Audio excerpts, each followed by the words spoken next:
Hello, MTI family. My name is Lenny Benson'S, your host for the MTI Media the Torch podcast. This is our ninth episode, and we are featuring today Loren Aronov, who is a pop aspiring artist from the suburbs of Toronto. She has already been featured on the Canadian editorial Spotify playlist, and with a growing fan base spanning from cities like Toronto and Hamilton, she is only getting started. The frame in my room say work hard and stay humble. Go 1 foot in corporate, 1 top in the metro booming. I guess it takes two to tango. Hold up, wait a moment. We're shooting. Welcome back to the Mediator Torch Inc. podcast. This is episode 9. I'm so excited for you guys. I don't know if you guys are excited as I am. This is just content-packed action for today, and we have our 9th member of the MTI family that we are hosting today, Loren Aronov. How are you today? I am very good. It's a beautiful day. Yeah. Very excited to do this podcast. Let's go. We've been pushing it off a while, but I'm finally ready. Let's do this. We were supposed to do it. Was it 12th of September before you? I think so. It was before I left on vacation, and then And there you were just so came many back. things. I just came back. Wow. We've been prolonging it, but we're finally here. We I'm are so excited. here. Okay. Loren is a musician, an artist. You just literally say that you just came from a rehearsal as well. So you're always Yeah. on go. How do you just come from a whole vacation and just go straight into, it's the work ethic, or what is it? To be honest, It's passion. it's passion. Like, even when I was on vacation, I did perform somewhere, like in front of people. Yeah. It wasn't even supposed to be a thing, because I just performed in front of family members at a dinner, and they just told me, "Hey, would you want to perform at this show, like just happening?" And I'm like, "Sure." Wait, they knew you, or Yeah, it was like a family member. They were like, "Would you like? I know this thing, Alright. and I'm friends with the host of it. Would you want to sing?" And I was like, "Hell yeah!" Like, are you Of kidding me? course. In front of more people? Yeah. Yeah. So Awesome. just going back into it, I was like, whatever. And the thing is that there is a time difference. It's like 7 hours. Yeah. Like, and it's getting something used. Like, it took a little bit of getting used to, but I had yesterday off, so I was like, okay, the rest of the day I can get back to normal, go back to my old work ethic. So today I was like, new fresh day, let's go. Man. I woke up at like Back to 3 the a.m. Wow. That's how bad like the times, like the jet lag is. I was like, you know what, whatever, I'm awake already, might as well. But you know Just what start. it is? They I don't know if you've heard, they say if you do what you do and you like it, not for, well, you can be generating a lot of money from it. Yeah. But like if you're doing it and you're enjoying the process, then that's what really matters. Exactly. You know? It doesn't matter how far it is, or how much like time it, like, how do I explain this? It doesn't matter how long like you spend time away from it. I spent a Yeah. whole 2 weeks away from music, and just going back to it, it just reminds me of how much I loved doing it. Because to be honest, I just needed like a bit of time to myself, being like, okay, no music for just a tiny bit, just like get it all out, go on vacation, do nothing. Yeah. But then when I came back, I was like, ooh, I miss this, I miss doing this. It's so fun. So I think that those breaks are very needed sometimes, because sometimes you just need to lay back and let time do its thing and get back into that work ethic. And you are I think you're the youngest person I'm interviewing so far. Really? I'm not gonna put your age out there. That's up to you. Oh, But no, I don't like, care. It's everywhere, to be but honest. that's challenging for anybody. I mean, watching this, you are on, and it's not about the numbers, but it is. It is, but it's not. But it's not. You know what I mean? Yeah. So yeah, like at 17, you're on all social media platforms. Yeah. You're doing your thing. Your TikTok is amazing. That's why I when I reached out to you, I know I told you you are doubling in a lot, but Yeah. mainly like someone knows you are Yeah. putting out content for music, Yeah, right? exactly. Even if it's like a sing along or something like a it was a piece project you were working on, and then you just Yeah. wanted to throw it out to your audience for them to listen to it. Exactly. Or Yeah, sometimes yeah. you're gonna do like an outfit video. Yeah, I've been doing And those take so long. Oh my gosh. yeah, They take like a whole 2 days just to finish, and I'm like, I need to post today, but I can't because it's not ready. yeah. But But they're all very, very fun because I like Yeah. doing new things. I started going into more of the influencer type of realm. I've gotten PR packages from brands. And it's just very fun seeing different creative things I can do. I have a lot of things that I love to do. I love crocheting. Yeah. I don't know if you know what that is. Yeah, yeah. So yeah, I love crocheting. I love drawing. I love art in general. I love dancing, acting. I did take like a sewing class. Dancing? Dancing, yeah. Like what dance? You break dance? You No, not breakdance. God, I wish. More of like with my friend. I took private dancing lessons. okay. And they were kind of for like all types of genres. It's more just to get used to dancing on stage while singing, because that's a lot of what people do. Like Tate McRae, Yep. for example, like her tour just now, like, oh my God, the way that she dances and sings. Not even only her, like Zara Larsson too. Yeah. And her vocals are always top notch. And when I went to the concert with that friend that I usually go to the dance lessons with, and we were just in utter shock. Right. Because we were just watching and we were like, how, like, full sharp movements, like full energy, and then just hitting that high ass note after. Also, am I allowed to swear? Yeah. Okay, perfect.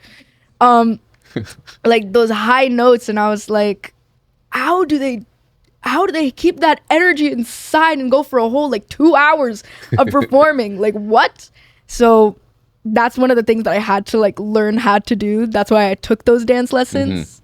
I stopped doing them due to like the dance studio like moving. But would I want to get back into it? Hell yeah. It's so fun. And honestly, like I commend you for that, because I see like the likes of Zara Larsson. I mean, you see people like Kendrick Lamar when they're the touring, they do all Yeah. these big choreographies when they're performing my on stage, goodness. and it's like to a Beyonce. T, to the point, like sharp movements. Sharp movements. They don't mess up every anything. single beat. So you have to be all of this just to, like be great. Yeah, like I good would thing. even say, sorry for interrupting, but you're I would good. even say K-pop artists, like the amount of work that they do is insane to me. Like even for me, like I do a lot of work, but the fact that they do it every single second of the day, like to the point of no mistakes, they do it over and over again. Like some of them even like sadly sometimes pass out on stage because of how hard they work. Yeah. And I'm like, wow, the dedication that they have is insane. And I don't think, like, I know that people do see that, see it Yeah. in K-pop artists, but I don't think they see it enough to Right. see how hard artists are working, especially with all the hate that some artists are getting. I don't think they understand that we're people too. And it, like, if anything, it's even harder to do all this and receive, like, let's say, hate comments.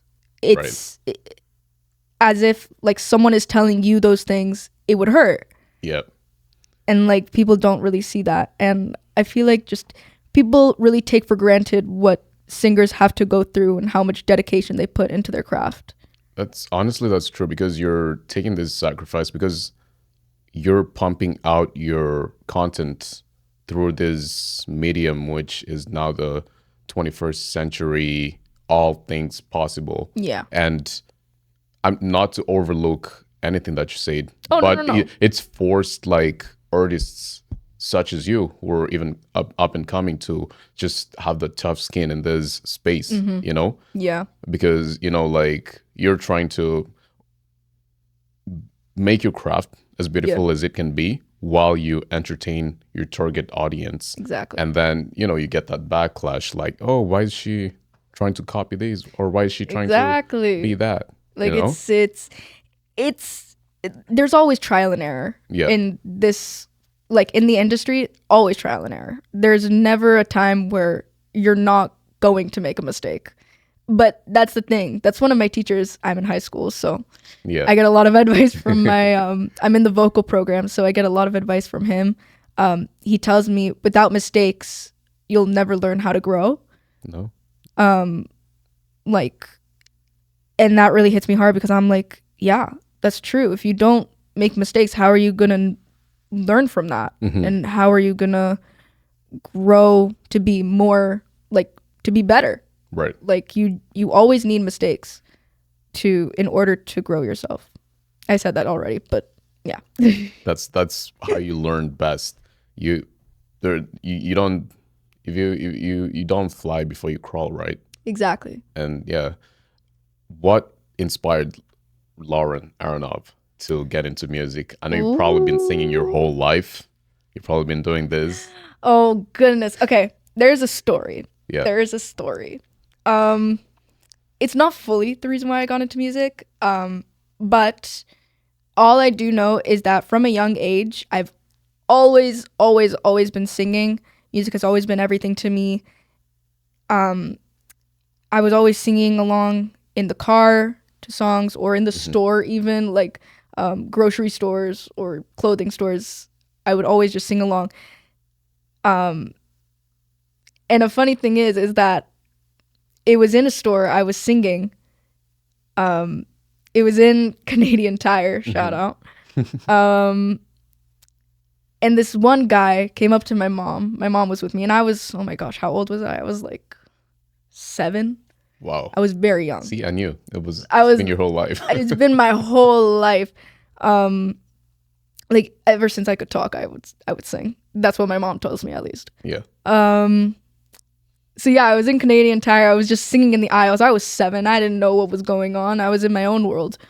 And the guy came up to my mom and he was like, "Hey, your daughter really knows how to sing. Like, if you took her to lessons, she'd have killer voice." My mom was like, "Okay, everyone's been telling me this, and this is like, it's just a complete stranger just came up to me. This is like the last time I'm gonna hear it. I'm gonna take her to a vocal lesson just once, see how it is. Yeah. Let's whatever." So she took me to my first vocal lesson. Loved it. It was so fun. And ever since then, I started doing more and more, like singing. And then I did my first ever show. Yep. And I won first place. Oh. So on my first show, it was insane. crazy.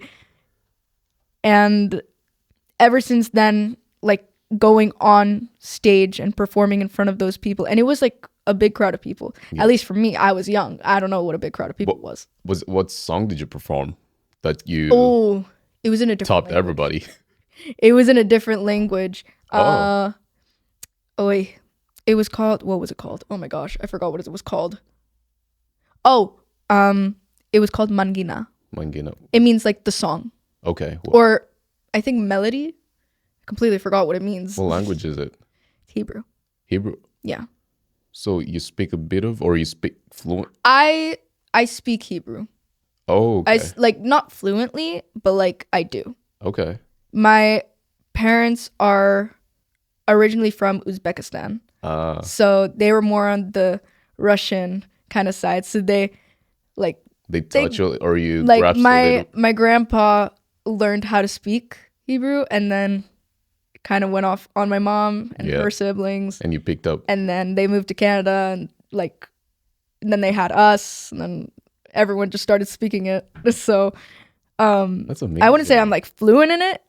But I mean, like if you did a whole song, a whole set, and you became number one. Yeah. The funny thing is I can't even read.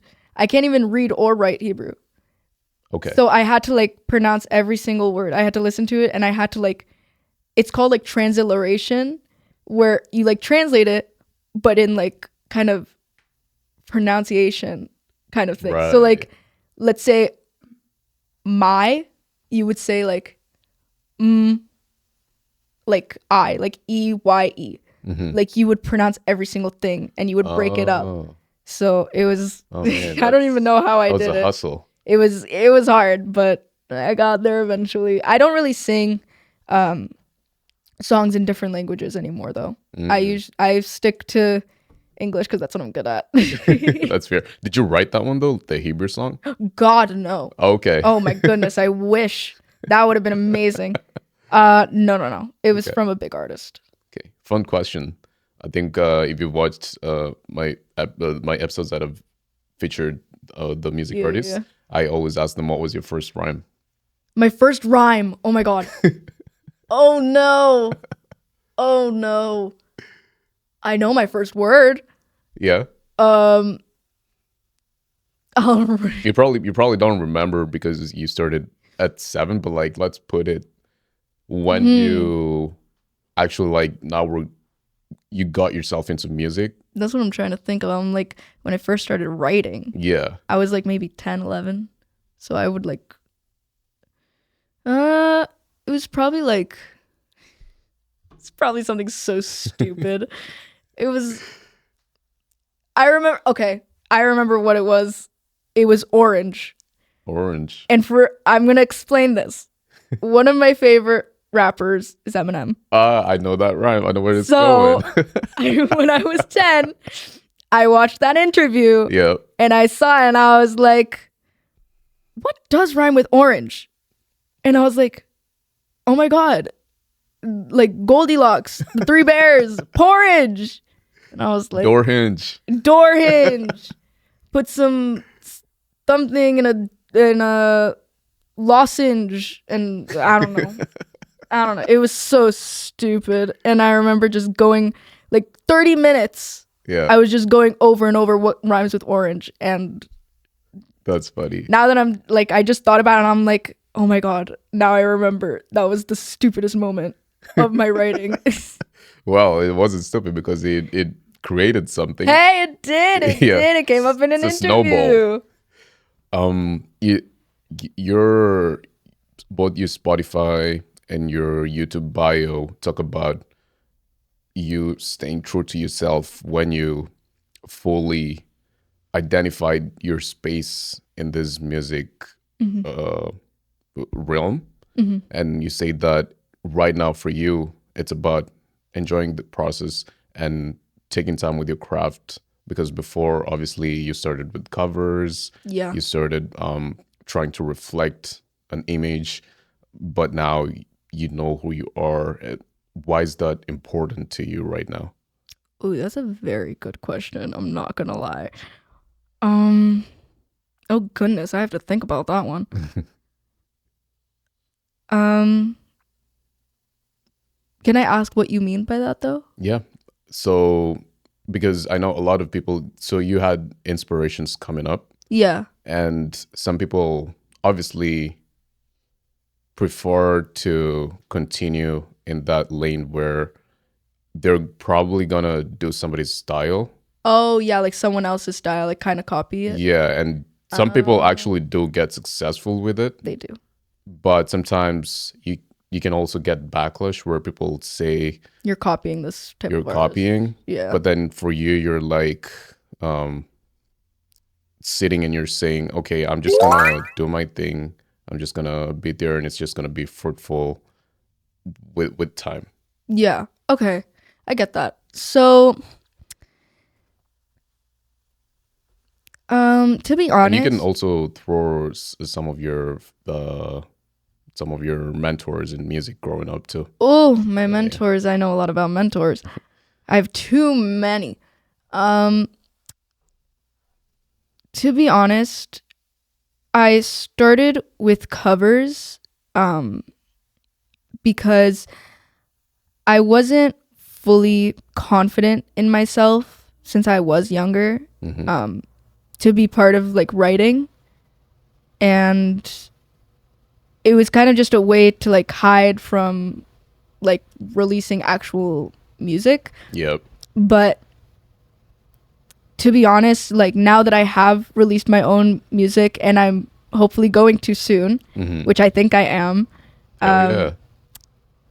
I think it's more fun because I actually get to tell my stories.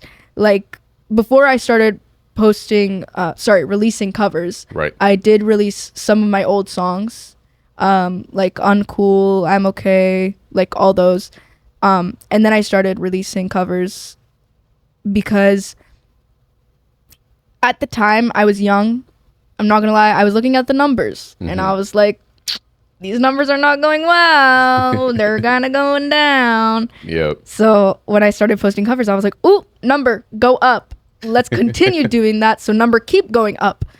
But then I was like, is this true to me?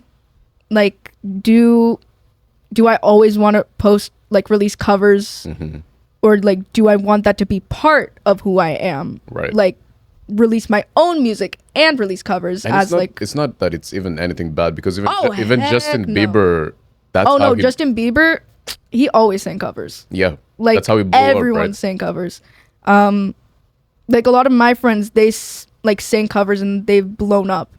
Like one of my best songs is a cover. Yep. Payphone, which is like insane to me that it's reached this far.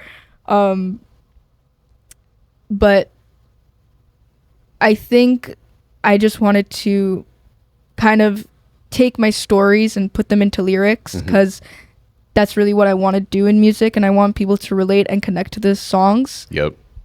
So I was like, hey, I'm gonna start releasing my own music, but you never know, maybe I'll do some more covers. Like, it'll always be fun to do covers. I'm never gonna say no to it. Right. It's fun, like doing songs that big artists have already done, like Lana Del Rey, oh my gosh, what was it called? Young and Beautiful. One of my favorite covers that I got to sing. I was like, I think I got most of it on the first try. Wow. Because I used to sing that song so much. So it's always fun to do that. But in the end, I would love to do both.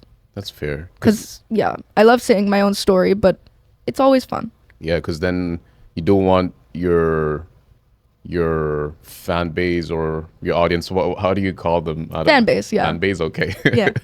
I don't even know what to call them at this point. Everyone has Very their name, like the Arianators for Yeah. Ariana Grande or the Swifties, and I'm Or like, oh god, I don't know a name for mine. I don't even think I have a name for mine. I don't know if I should. Are you a believer? Believers, the Believers. Oh my god, stop! I Yeah. forgot about the Believers. I was a believer. Not anymore. Not. Yes, I am. Yes, I am. His new album.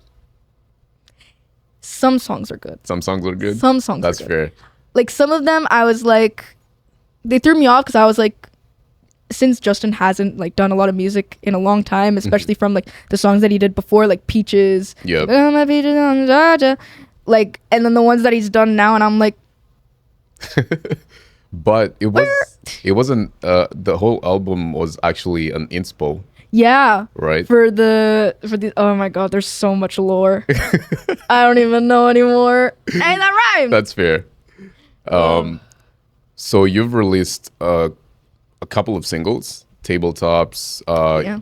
You've done Boys Like You, Future Self. Those are singles. Payphone was a cover song, of which was one of your most streamed. Yeah. But, and I know you did enjoy the process of that. But encapsulating all of that, which has been your favorite so far? What, Oh, 'cause that's a good. I know you put a lot into all of everything that you do. And I know artists, when you ask them these questions, usually it's hard for them. But then sometimes they might have a favorite. Yeah, I do have a favorite, but like, oh god, which one is my favorite? I would probably say. Oh no, I have too many. I'm trying to think of all the ones that I've done. Wait, including covers? Okay, let's do the singles. Okay. I know I'm throwing you a curveball Okay. right now. It's, Thank you. it's not I was fair. like, It's okay, not which fair. one do I do? Which one do I do? Okay. When it comes to singles, I would say my favorite one is I'm Okay. I'm okay. Always been my favorite. Also, my cousin, her name is Topaz. Yep. The gem. She's loved that song every single day. I've always thought she was being sarcastic about it, but she's always told me like, no, I really, really like this song. And to be honest, a lot of people have told me that as well. Like, they're like, this is a really, really good song. And I think why people like it so much is because it's very relatable. Because it's about not being afraid of who you are and being true to yourself and being like, hey, this is me. I'm okay with who I am. If you're not, then that's all okay. Like, you can go be with someone else, but I'm weird. I know I'm weird. I'm not gonna change because that's Weird who I is the new am. style, so Weird is the new normal, guys. Yeah. Ugh, I hate the word normal. No, but I've always said, like, I am weird. I always known I'm weird. Even my family sometimes tells me, you're a little weird. And I'm like, yeah, I know. So I was like writing that song because I was like, hey. We're shooting films in the streets, shooting films in the stew. Bet you couldn't tell the Soho vibe when Benny on the bit. The rhythm tacky in the booth. I really could pen you some lines, just hit my line, let's make a move. Polish your whole catalog, make it as shiny as the moon. You know my dog.